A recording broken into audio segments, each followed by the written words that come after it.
across 40 countries. Ladies and gentlemen, indeed a delight to be amongst friends from a sector which has made India proud. Your achievements, the rapid pace at which you have demonstrated your capabilities, your ability to accept new technologies, to innovate, to come up with solutions for the day-to-day problems of our people, and help create newer avenues, breaking the entry barrier which left a large number of Indians deprived of banking or financial services, has truly been a service from your sector. And I'd like to thank all the organizers, PCI, NPCI and FCC for institutionalizing this Global Fintech Fest in its 5th edition now, and well poised to become the world's largest fintech show.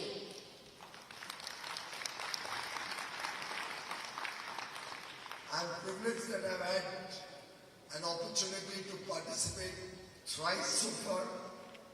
I still remember the Startup India team in my ministry launching a very informative report titled Growing Inclusion in India, the Fintech Way, last year. And I do believe that the prophecies they made, the expectations from the industry have been largely fulfilled. And each one of you deserves accolades for keeping abreast with the latest technologies, showing the world that a developing nation, not yet fully integrated with international financial systems in terms of high levels of technology, is able to come up with low-cost solutions, which today, I dare say, are the envy of the rest of the world. What you have achieved is something where many other countries may have invested billions and billions of dollars and yet not been successful. Whereas India, through its belief, the power of belief in yourself, that our technocrats, our friends in the financial services sector, our computer specialists, our software specialists, all of you together have created what today is widely recognized as a phenomenal success story in the fintech world. I still remember nearly 4 years ago,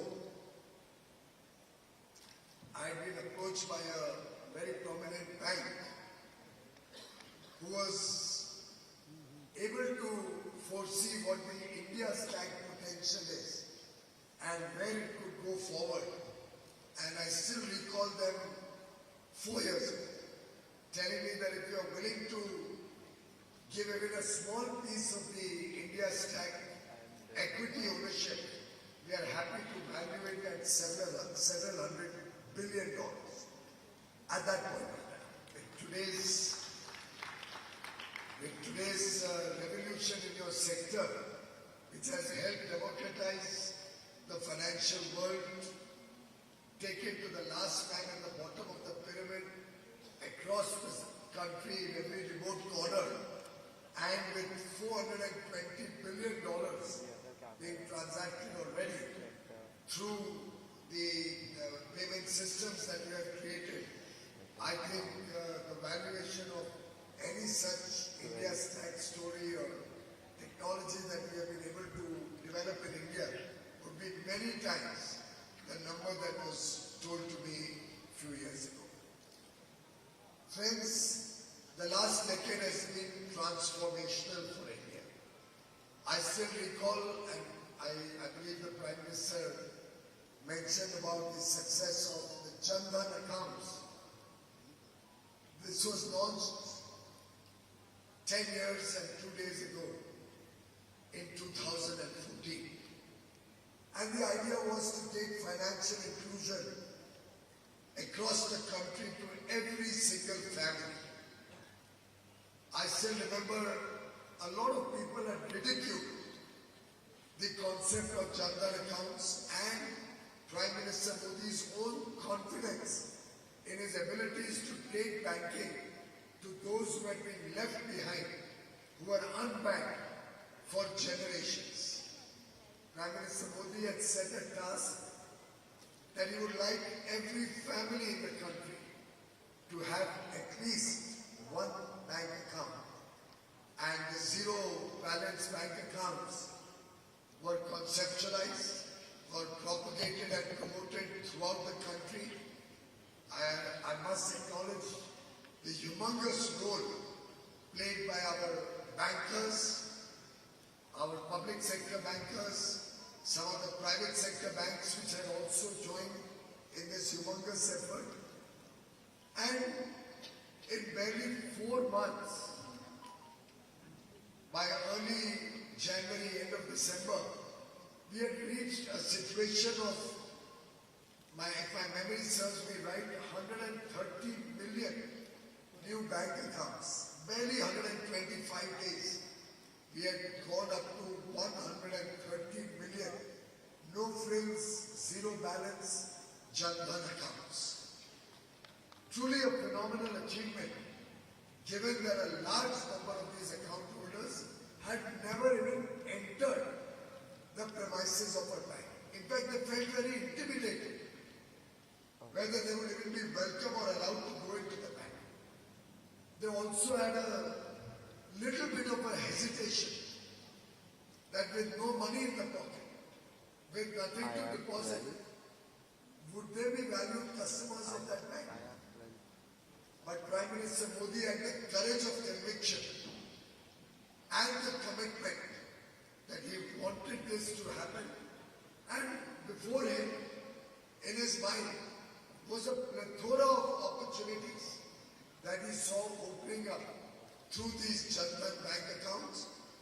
In fact, largely related to the adoption of technologies and how these banking relationships with the poor would help us in our developmental journey to take the poor people out of poverty.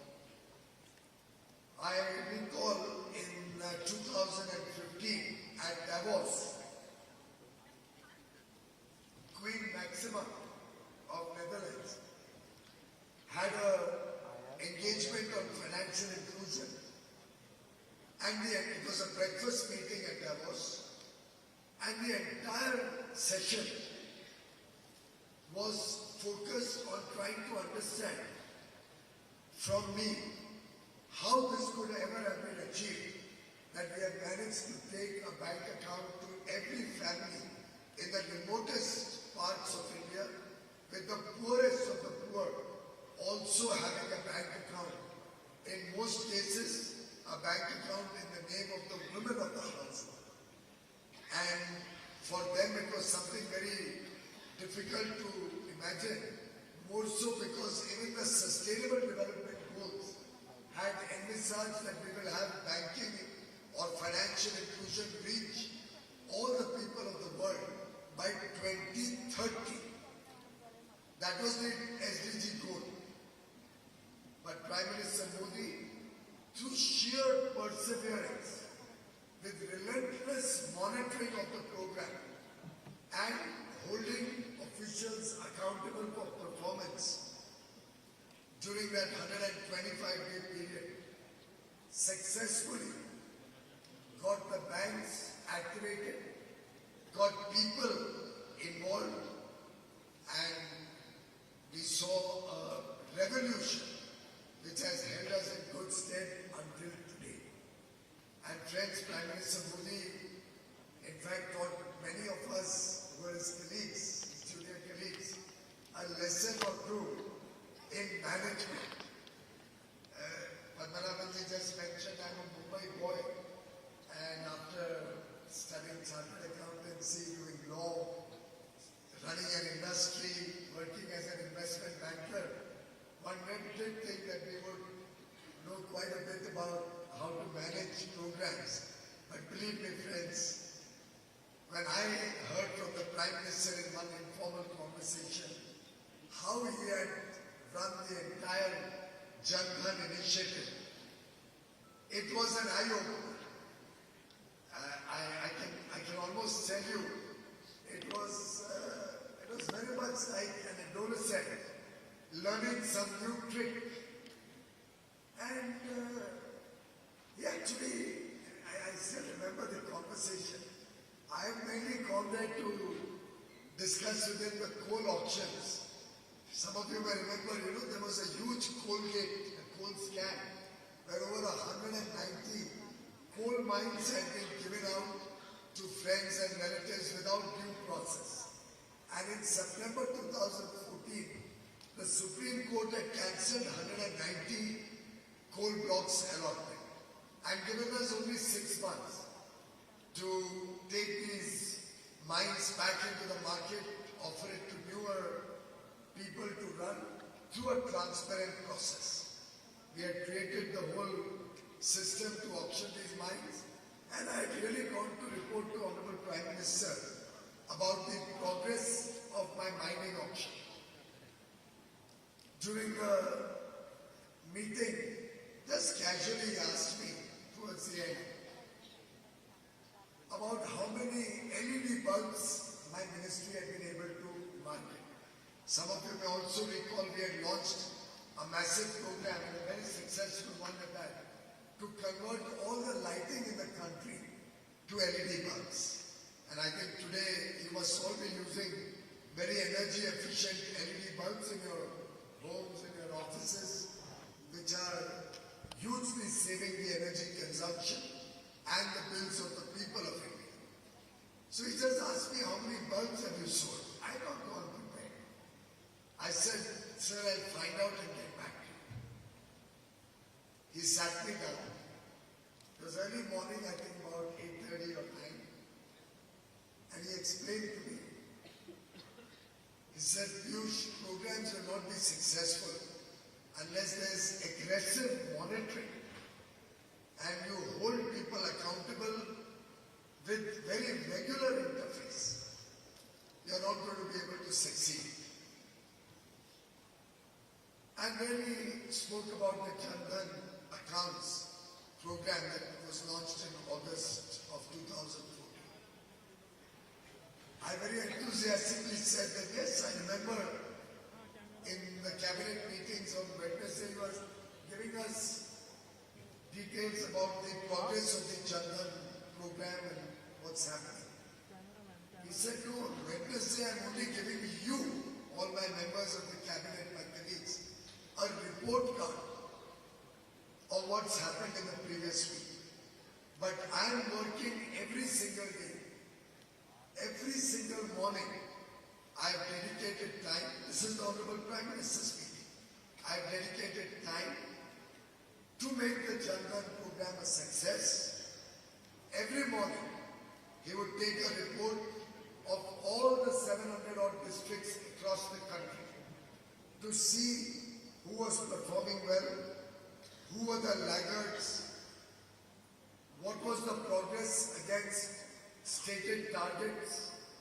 Wherever there were good performers, he would personally call up bank managers.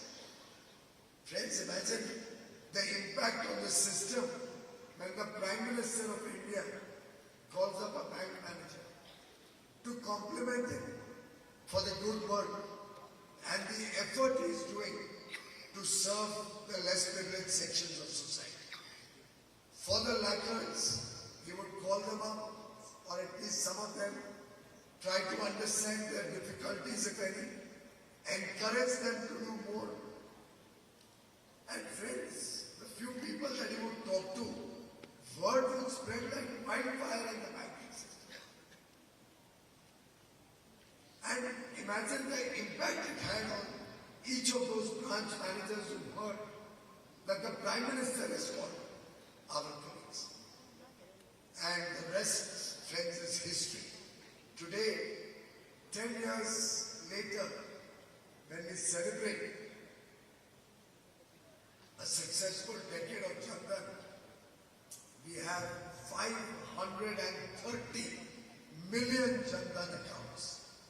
530 million.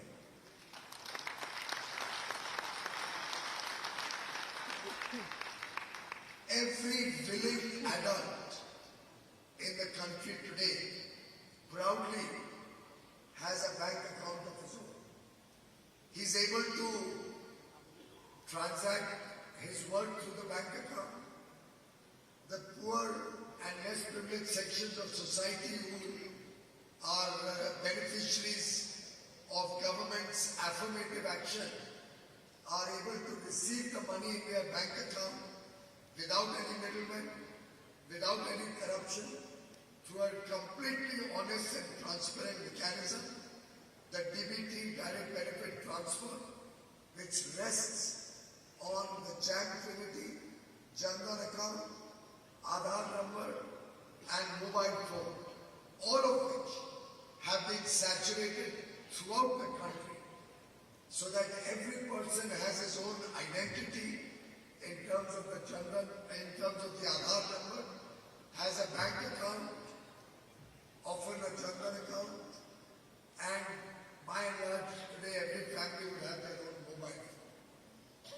Friends, the transformative impact this has had, and I say this because I want each one of you to go from Fintech Fest 2024 proud of your achievements, proud of your contribution to nation building, proud that when we are poised to grow over the next 23 years in the Amrit Kaal, to become a developed nation, Viksit Bharat, to become a prosperous nation, a lot of it rests on the good work that each one of you has done.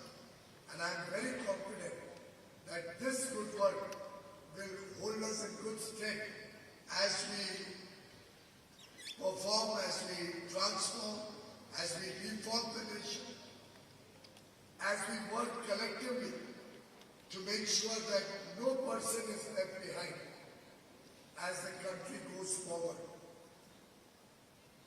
Almost all the economists around the world recognize India's importance, the demographic dividend that we offer, young population, charged, inspired, aspiring for a better quality of life, a better future for the children of tomorrow.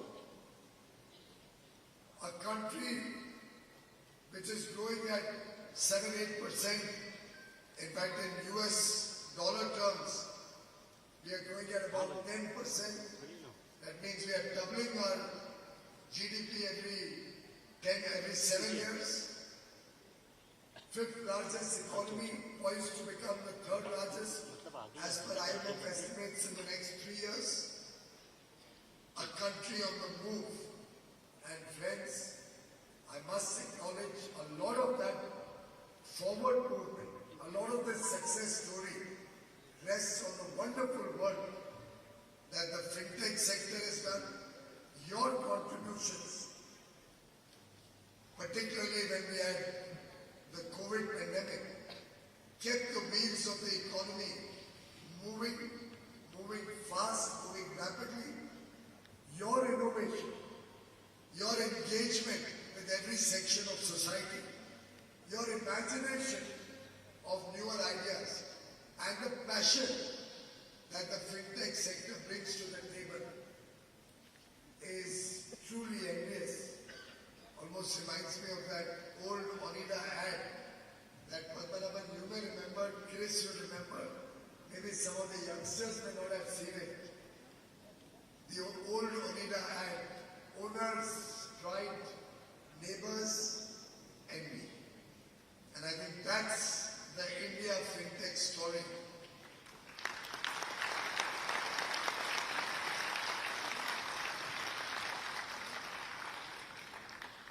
I'm looking forward to spending a little time in the wonderful exhibition that you have put together.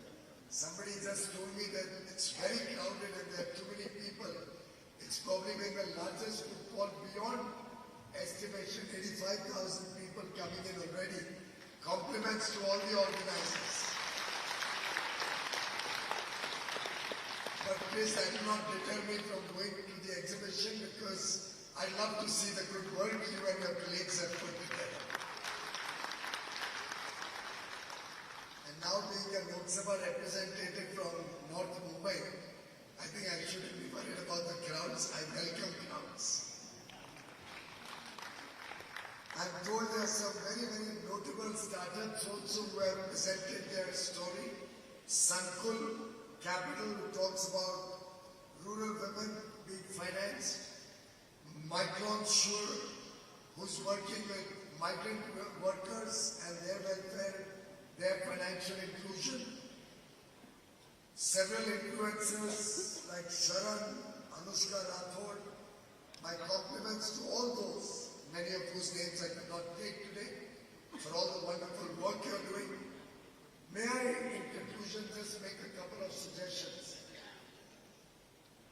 First of all, our success story needs to be told. It needs to be presented and represented across the world. And I would urge as many of you as are able to travel, as many of you get a chance to interact at different forums internationally, to please maybe take some literature, maybe get yourself up to date with all that's happening on the great India Fintech story, and take the message across the world of what we have done. It's very important to inform people about the India success story, because that will add to your business opportunities. When we are leading the world in financial inclusion, I think the world should also recognize this potential and help us engage much more with the rest of the world. Two, the gift city offers a tremendous opportunity to your sector. Financial tax benefits have been extended up to March 25. I would urge as many of you who are looking at the gift city to look much more deeply at the opportunities the gift city presents to all of you. Three, I think there's still a large number of women whom we should engage and involve through Fintech and help them come into the banking system, build up their credit history, their civil scores, so that as they get into the formal workforce, as more and more of them become entrepreneurs, I'm sure the banking sector and the Fintech sector can help our women also contribute in a bigger way to the formal workforce and formal economy, particularly in the tier 2 and 3 cities, in the agriculture sector, in the MSME sector. I think this can play a very important role. Number 4, I think there are certain emerging sectors. I'm told RBI today also talked about, or during the Fintech, talked about their own digital currency or the non-fungible tokens. I think neo-banking is coming into play increasingly, and I'm sure some of you would like to take up these new initiatives for your own business. Fifth, artificial intelligence is the flavor of the season. I would urge all of you friends, please look at ethical artificial intelligence. It's very important that artificial intelligence does not become a tool being misused by the wrong people, but becomes an enabler for all of you to do good for society, for the nation, and for the world. I'm sure we can combat money laundering or financial crimes through an ethical artificial intelligence. Sixth, while a lot of action has happened, a lot of strides in financial literacy, I do believe there's still opportunities, particularly through greater awareness of insurance, pension schemes, and how financial business models or credit scores can help people, particularly the budding young entrepreneurs, startups, agriculturists, small hawkers or small businesses, micro businesses. I think more financial literacy is called for. I would urge all of you to give a small portion of your time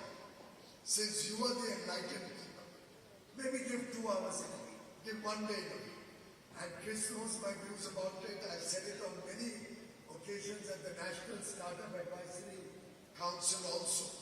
That if all of us, the privileged sections of society, agree to give back a little bit of our time, our knowledge, our experiences, and the good opportunities that we have been benefited with to the less privileged, I think we can do a tremendous service to our motherland. We can actually help more and more youngsters and new entrepreneurs become financially literate and contribute to the great India growth story, the great future that beholds all of us. I'd like to invite all of you for taking the India story as your own story. Accept it, adopt it, be proud of your achievements, but never rest on your laurels. We have miles to go, lots of mountains to cross, as they say. With every one mountain that you cross, you only discover many more that behold you and are ahead of you.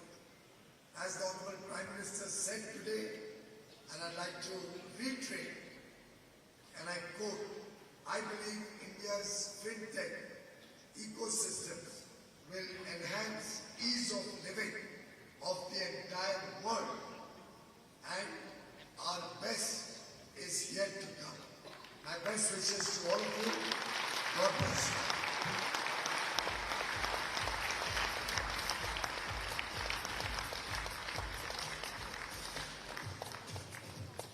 Thank you very much, sir. I must also tell you that Minister has agreed to take few questions. Before that, let me take a minute. First of all, thank you very much, sir, for coming over, giving this erudite address. I know that you led to an important function in Delhi in plus, so thank you very much for that. The Minister flagged the issue that India is already a leader in technology even today, but we should celebrate